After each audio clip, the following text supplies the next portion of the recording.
pitong taon. Para akong nasa dilim. Ngayon lang ako parang nakakita ng liwanag.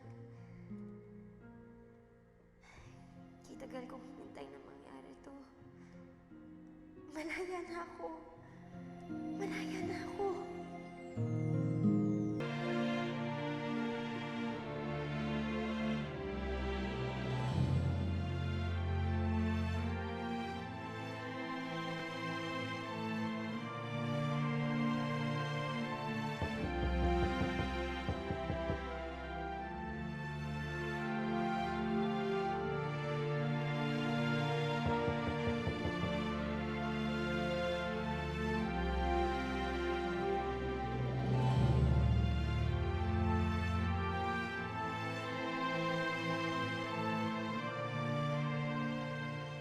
Siguro umalis na sila saglit. Basta, hindi ako aalis dito hanggat hindi sila bumabalik. Sabik na akong mayakap ulit si Ate Blanca.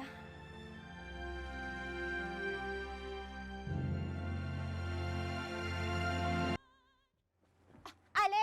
Pwede mo ba magtanong? Kilala niyo ho ba yung pamilya Buenaluz? Yung nakatira dito sa mansyon? Kanina pa ho kasi ako dito pero walang lumalabas. Nakasarado ho lahat ng pintuan. Iba na kasi yung may-ari ng mansyon. Ho? Saan na ho sila pumunta?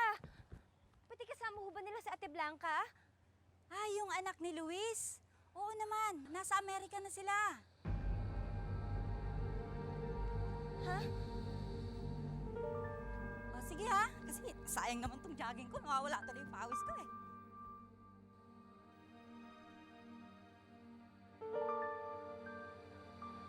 Nagawang umalis ng Pilipinas na Ate Blanca.